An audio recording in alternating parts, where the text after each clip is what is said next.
So on the hot heels of the announcement for the teaser, I thought it'd be fun to take a look at the sets. Take a look back at the sets for part 4. There were a lot of different ones. I know I did a behind the scenes for parts 1 through 3, but I never really touched on 4 as far as the set work goes. So today we're going to take a look at some of the challenges that were involved, as well as, yeah, pretty much just that.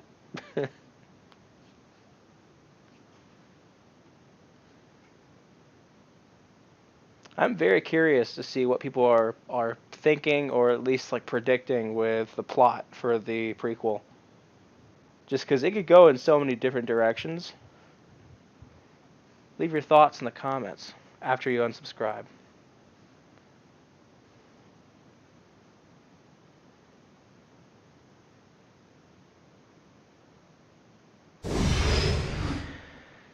So this first shot, or this first set, was for the highway scene.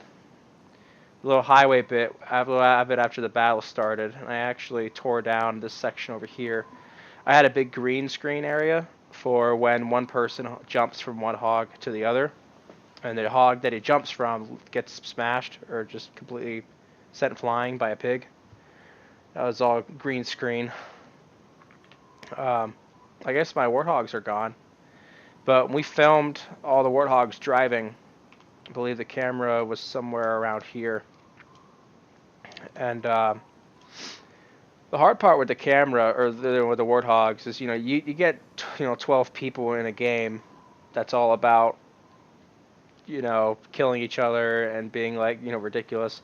There's a lot of things that can go wrong, and a lot of things that slow things down. And for part 4, the routine was we film on Sunday from 7 to about 8 or 8:30, and then I cut all the footage together that we filmed within the next 2 days or so, and then during my spare time from Tuesday to Saturday or the next like Sunday, I would just work on sets. And that didn't give me a lot of time to work on the sets, for sure.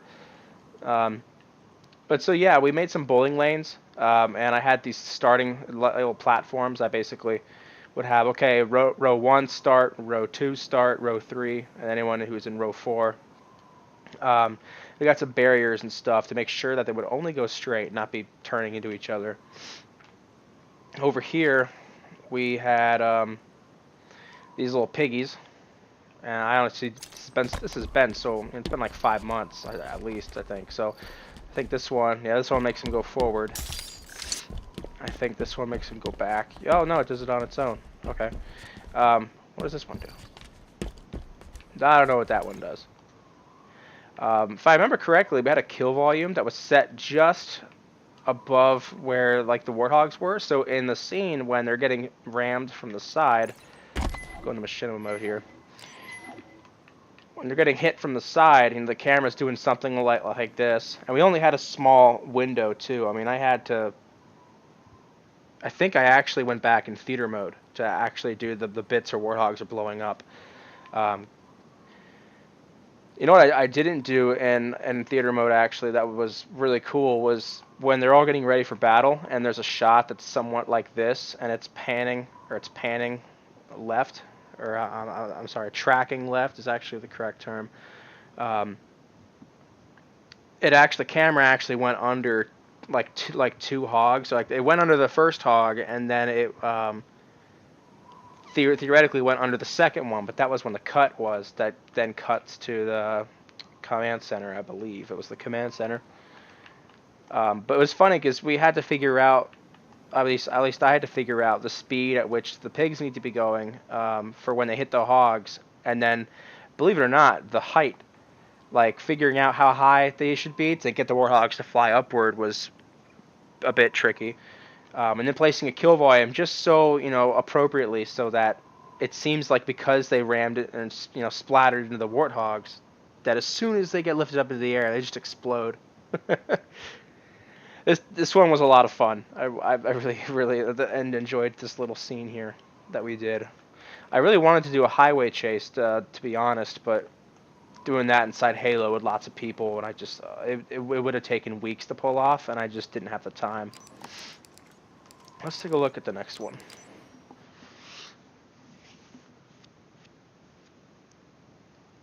The hard part with the final battle was definitely there's this scale that I'm going for, and the engine can only do so much, and it was very tough to pull certain things off. So here you can see we have all these different. I don't think this one's terribly like interesting, but we'll take a look at it. For Part 0 prequel, I am actually having individual pictures for each set, just because having the same picture gets kind of monotonous. I'm sure if you pause the video in a certain spot when I'm selecting maps here, you guys can take a look, or at least see some of the set names. When the whole thing's done and out, if you want to look at the sets, I'll upload them, or at least I'll check the little thingy that makes them a little, like searchable, and put an olive tag on all of them. They're all going to have the naming, the naming convention of PTO, or like PT0 for Part 0. So that's how you'll know what they are.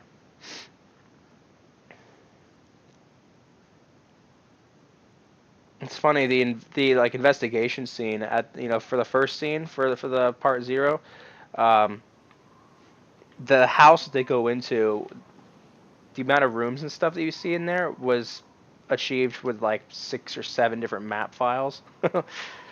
kind of crazy. So this is our tunnel map. This was yeah. See, notice it's not even like rendering everything. I was drawing it. This was for the shot when the warthogs are driving through the tunnel, and I believe I had the camera doing something like this, and then it cuts and it's pulling back. Then there's like a wide shot with them all passing, like something around, maybe around here, maybe. But it's just literally just a big tunnel. Nothing much to it.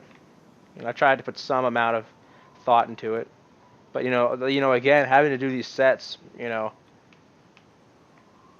once, in like 5-6 days, it just didn't give me that much time. This bit was fun. This is for when all the warthogs are like jumping out of the tunnel. Switch. We literally just put bounce pads. So if we pull back around, you can see right there we got bounce pads. Just had all of them drive up. Just made for a really like funny visual.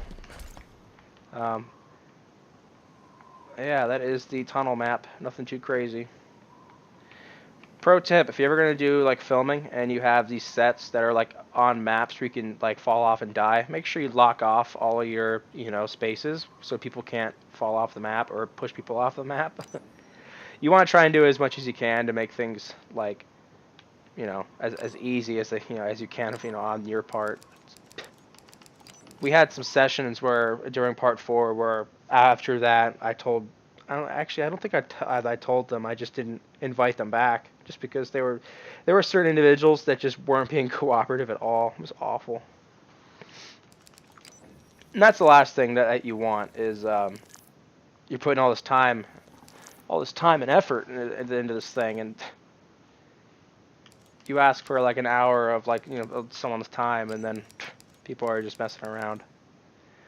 Not only a disrespect to you, but to everybody else.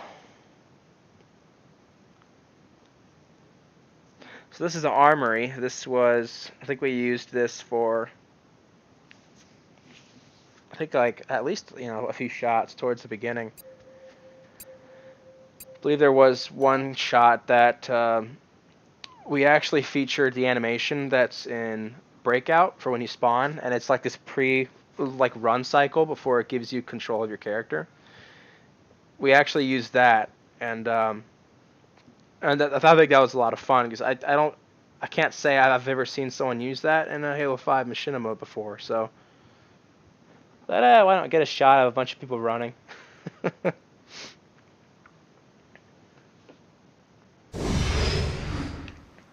we got our spawn point. Walk right around the corner, and this is our armory. Lots of guns. This was a lot of fun to make, just putting guns everywhere. Although it's so tedious because it's all, you know, the physics are set to, normal by default. So then you set it to phased, but then you got to reopen the weapon menu because, you know, in case you don't know about this. If I select a gun, and I have to scroll all the way down because I'm finding DMR that has a silencer, and I place it on the wall. I hit it to phase. Because I've opened up the options menu, now when I open up my spawn menu, it's back to like the beginning. So it's just a pain. Just lots of tedious work.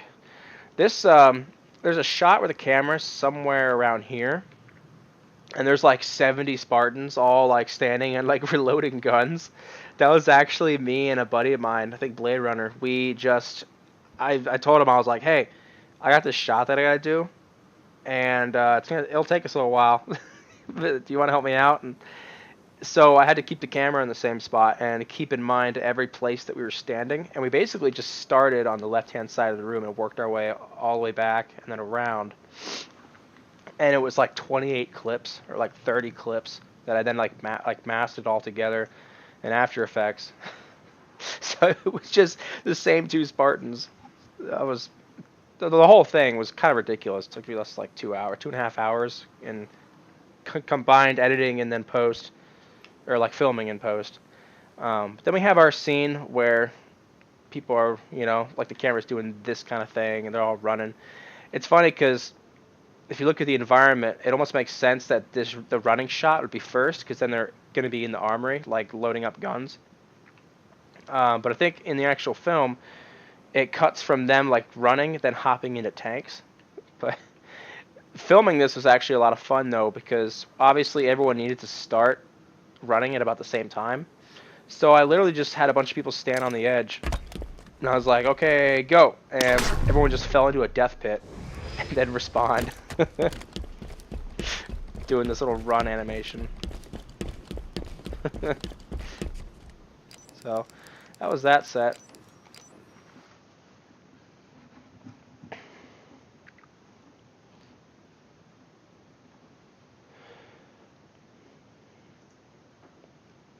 Part of the reason that I didn't want to announce the prequel for a long time was that we have all these sets to make. I mean, here you can see a lot of these. And I really wanted to take my time. I didn't want to be constricted by doing sets on like a weekly basis.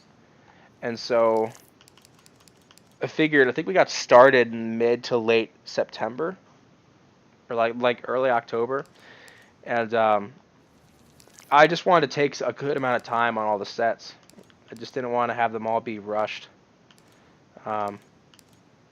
Obviously, we're not going to look at all of these because that would take like 2 hours, but do the breached one.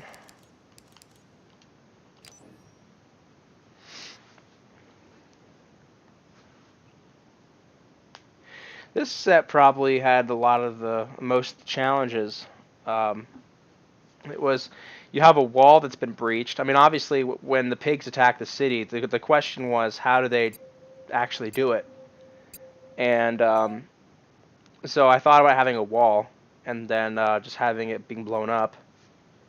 And I hate that shot that I did where it blows up with the fluid effects explosion, because I spent like 4 or 5 days trying to get that to look good, and it was just, I didn't have the time to really, you're doing all the work yourself, and the film has like 130 something VFX shots, and you just spent like 4 days on one. Not the equivalent of like 4 days, but over the span of 4 days when I was working on this project, that's the only shot I was working on. And explosions and fluid effects and all that's really difficult to do. It's just tedious work. So yeah, this was the set where we had all the people. So I lined up all the guns. I had to come up with a secret switch for so people weren't all grabbing the Nornfang Gatling gun. To leave the secret switch, yeah, these targets up here. Shoot the target. I need a better gun actually. Shoot that target and it should unlock, but Nah, it was the other one. Extra crispy. Yeah. So we can get this into the one thing, yeah, this was challenging. You know what stinks is I spent a good amount of time on this like destroyed wall, and you didn't really see like that much of it. But this is the whole set. Um, as you can see, you know, it can't draw that much. So I mean, I was really trying to figure out how to create an environment where there's a big wall that's been breached, and they got towers in the background, and you got all these people on the barricades, and obviously I couldn't clump Spartans like together because then it makes the filming process very hard because I can't like do like moving camera stuff because if I did do moving camera stuff, it just wouldn't work. It just would be almost impossible to do. The reason there's a green screen here, this is for when there are some Spartans firing forward, and the shot is like this, looking towards the wall, and the Overlord like warps in. So I had to do a green screen because we had a layer of just Spartans firing, and then we had a layer of all these like explosions and stuff, like explosion effects for all the pigs getting destroyed, the onslaught, and then a layer for the lens flare stuff, and a layer for the pig, and it had like 7 or 8 layers in that shot. All the gun geese. What do we got here? Oh yeah. Oh yeah, this guy. Immortal. Remember this? Yeah, so this was me figuring out when there's the overhead shot that's like up here, and all the Spartans are firing forward at this like onslaught of pigs. Because I was masking together all these different clips, I had to think like ahead of time on how I was gonna actually like make sure that no clips were overlapping and certain bullet trails were not being cut off. So for each barrier, we assigned certain targets that they had to shoot so that not people weren't shooting like off to the side and people over here shooting off that way. Um, just one of those little things that you have to figure out when you're doing a scene like this. I believe this makes him explode. Goal! Goal! Oh yeah, there you go. Yeah, so yeah, the shot when the pig mortar flies down and blows up. Yeah, this one was a lot of fun. There's 2 versions of this map. We had one where the wall wasn't broken and one where it was. Obviously, I'm not going to show you the other one. It's just a waste of time. It's the same thing, just with the wall that's not broken. What else do we got?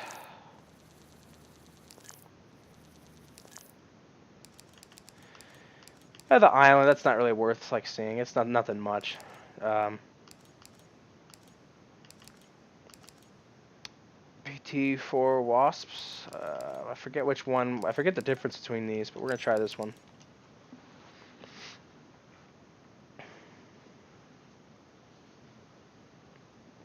Yeah, part 4 was like ridiculous. I mean, I remember thinking about finding a track for the battle, and when I chose the track from the final battle in Rambo 4, I realized it's like 5 minutes long. And I basically realized I had to come up with a battle scene that took 5 minutes and escalated, throughout those 5 minutes. And it was really difficult. I mean, I started thinking about this battle scene before part 3 was even done. And the way that I did it was I time-stamped all the parts of the song. There were 9 parts based on, like, the actual song itself and, like, um, I like time stamped it, and then I basically wrote out on like index cards. I wrote out all these little like battle beats or these battle ideas for little like scenarios. And oh yeah, it was this shot. This is the shot where they're all like flying. Like I had like another green screen here, but yeah, this isn't much. Um, but so yeah, I wrote down all these battle beats, and what I basically did was I rearranged all these index cards. So I had a whole row of all the timestamps, and then a whole row. I had like a bunch of different like ideas, um, and I basically would like have the song on like loop and just keep like listening to it over and over and over, and just like rearranging the index cards with the battle ideas, with like each individual bit, like a part with there's tanks and there's a part with wasps, the initial wall being breached. There were at least I think I had like 15 ideas, and there were like a handful that obviously didn't like make it in. We I think there was one idea I had was that they would have a zeppelin, like the pigs would have this giant like zeppelin thing, and they're gonna be bombing the city.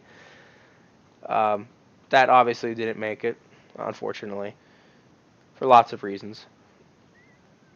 There's another idea where there's someone who forged a guardian, and I want the pigs to like rise out of the ocean with a guardian. But the guardian mod that's prefab is so big, it's hard to work with, and I would have had to do stop motion for it. And the issue with it rising out of the ocean is that because of the wave, or because like the water and how it's like this animated texture, I couldn't do stop motion because it would all be like every frame would be like a different part of that water animation, like or that water texture, and so it just would have looked bad. So this is the fun part with the tanks. We uh, we had a hard time figuring out how to get the kill balls to do the things that we needed them to do. Oh yeah, here we go. Um, Before I show you that though, this is the entire scene. Again, these big city, you know, environments. Not really much to work with. I mean, I had to think about the angles that I wanted to film from and making sure that those were filled in. So being able to film from this side was what I wanted to do. And the scene with the tanks, if you look at it again, you'll notice I don't think I ever have the camera on this side. It's always either looking forward or slightly forward and to the side, or completely to the side. Um, and yeah, I pretty much exhausted the space that I had. But for the kill balls, the challenge was getting them to roll forward, but like become be flying downward. I gotta take these out. And so what I eventually came up with was the little like wrecker Wernicke thingy. They have the Wernicke wrecker. Um, so we have, but basically what I had, I think my friend Austin was doing this when the tanks were flying forward. What I had him do was basically go along this line of buttons, and each button was tied to like a few of these kill balls. So if I just go ahead and start pressing them, they all start disappearing, and you can see they're all flying forward. And so it kind of created this like mini game because the people in the tanks, they had no idea they couldn't memorize any kind of pattern, because unless Austin would press the same buttons in the same order each time. So I think we had a reset. I think this is our reset button. There we go. To give you an idea.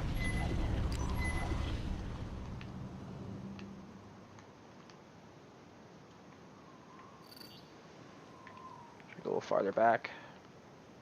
It's actually kind of neat when you actually like watch it happen from afar.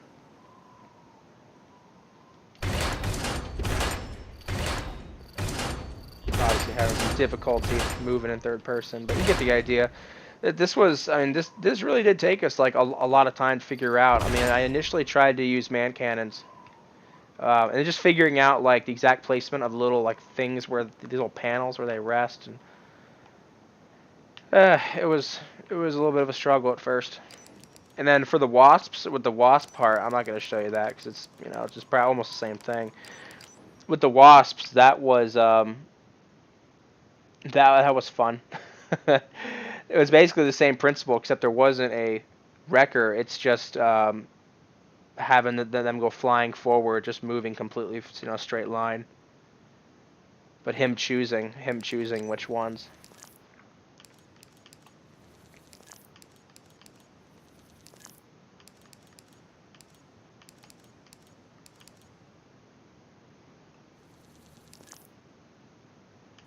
Okay.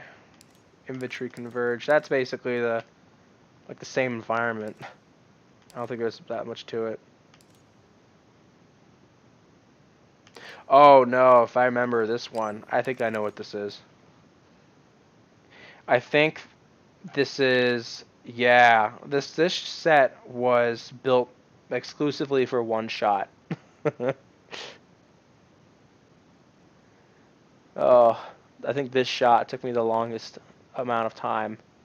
I think like totaled up the longest amount of time from figuring out how I was gonna do it to then setting it up and then having everyone act it out and then actually editing it. I think it had to be at least like 10, 12 hours for this one shot. A little crazy if you ask me.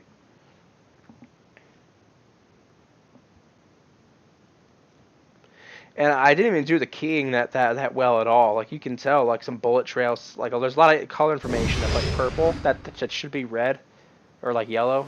It was pretty bad. So this shot over here, this is actually I put the camera here. What I did basically was I placed the camera like almost like centered and then up at an angle. And this was for when towards the end before it goes into the animated like part, there's the Spartans that are like running away and like the Overlord is up high and like it's yeah, so that's basically I had them run down each lane.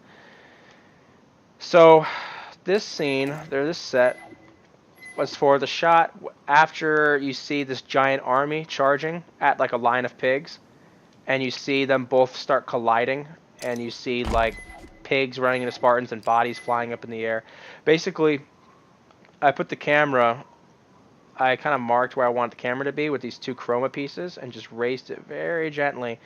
And from that point on, I had my assistant director who we talked a lot earlier, or one of my assistant directors. I basically told him what needed to happen. So I kind of sat back and didn't do as much, from that point on. But with a giant army charging towards an army of pigs, I mean, or just an army of like anything. Obviously, we have all these different clips, and you want to make sure that things aren't like like I don't really know exactly the word that I'm looking for here, but the perspective needs to be right. Like you can't have like certain things being like warped and all that. So we had these two different pads, right? And basically, when I said go, each person would walk down like their path, or I think sprint. I can't remember if it was walking or sprinting, but they would be like shooting their gun, and certain paths would have invisible man cannons that would shoot you up flying. Because I knew that I wanted bodies flying upward, and so in the final shot, you're seeing all these people running forward, and some people getting sent flying in the air. Um, so I basically told my friends, just keep walking forward and just keep firing. Some of you will die, some of you won't die. Just if you get sent flying in the air, just go with it. So if you didn't get sent flying in the air, eventually you reach you reach a little teleporter and then we're back at the start. And so in combination of setting all this up and then like executing it, it was very very challenging. I think this is a lane where Buffalo. if I keep walking, yeah, there you go. You just get sent flying in the air. Yeah, this one was tough. This one was very tough. I don't even know what this button does. Yeah, I don't know. And Olive the Overlord, with his little jet feet.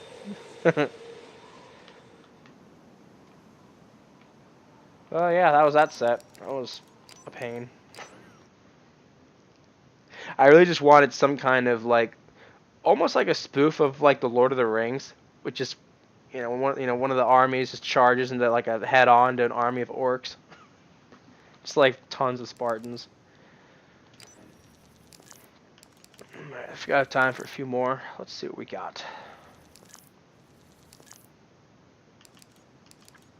Central Command, we looked at that before. PT4 Navy, yeah, we can look at that. when I knew I wanted to have a like some kind of boat or like navy scene, honestly, I really envisioned it being much more grand in scale. But again, the limits of Halo and this and that and time, unfortunately. Although I would say getting the ship to like turn over and sink and then explode, that was fun. The hard part was getting it to explode, and then basically I had to like I basically had to take apart the whole ship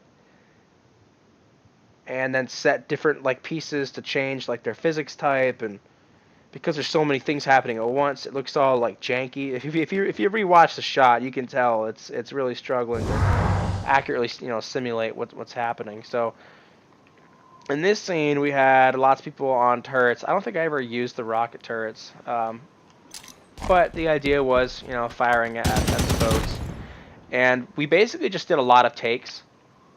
We kept on doing takes while I was just flying around with with the camera, doing all kinds of different sweeping like motions. Um, this is our ship, and we basically just had these lanes, so the ships couldn't collide. I really wanted a lot of ships, but unfortunately, there's so many that, or there's only three of them, but because of the high count of objects, I think I had four, but when I had all four of them in view, certain things were popping in and out, so I couldn't do four, unfortunately. So that was kind of a bummer. But yeah, this one was pretty simple, just boats.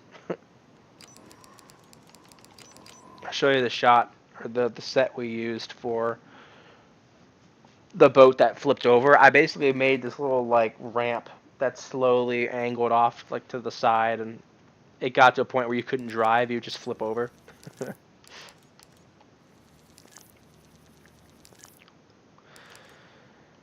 do we got? Ship sink. This is probably it.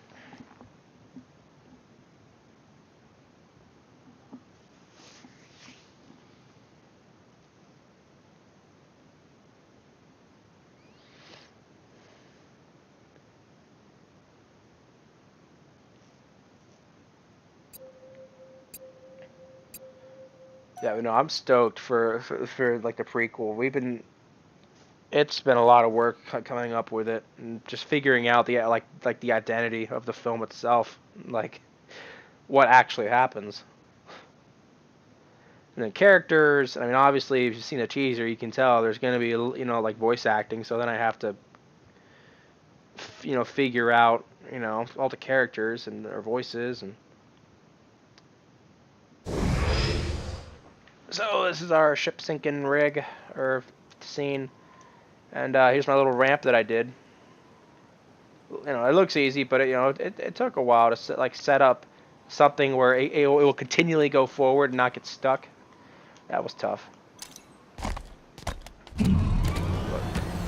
you just start driving along and you're like, oh gosh, oh no, oh, and you can't really do much, but you flip over, and it's gone.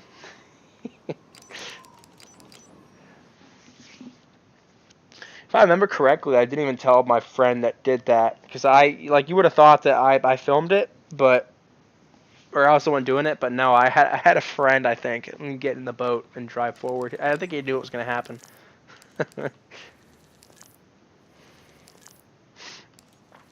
Take a look at maybe one more. Yeah, because then all of these are just other PT4 The Revenge. Ooh, what else do we have? Oh, the garage. Yeah, and then this gets into the older stuff. Part 3. And you can tell, just for 4 parts, the amount of sets we had was kind of stupid. Got a little ridiculous.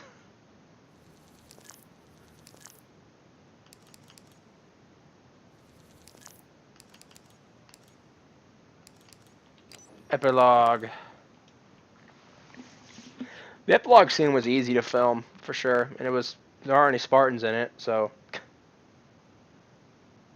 that was something that I did by myself.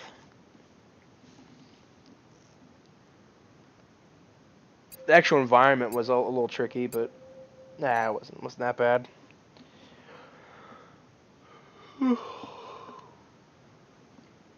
think a lot of people definitely expected a sequel, but well, I do have an idea for a sequel and how it plays out and what actually happens. It's far from being like fleshed out and figured out. It's I have like 5% of it figured out. And honestly, I don't know yet if I'm gonna do one, just because of me graduating college here in like less than 2 months. And so, obviously I gotta find a place to go and get a job and all that, and become an important member of society. Um, yeah. So here are the lots of dead pigs. I think I had some volumes. Well, what kind of stunk is I wanted this shot where these like dead bodies were like floating in the water like slowly, but I couldn't find a way to slow them down. I had all kinds of gravity volumes like this and that, but it was hard to figure out. But I don't know if anyone really noticed, but I changed the texture on the piggies, because they're in the cold water. They're freezing over. um, yeah, if we go down in here though, this was our lair of Timmy. Square block, lots of pigs on the ground. Some nice big vertical columns. Then we have these jagged rocks that are poking out, and they're all poking towards Olive, or they're all pointed towards him, the Overlord.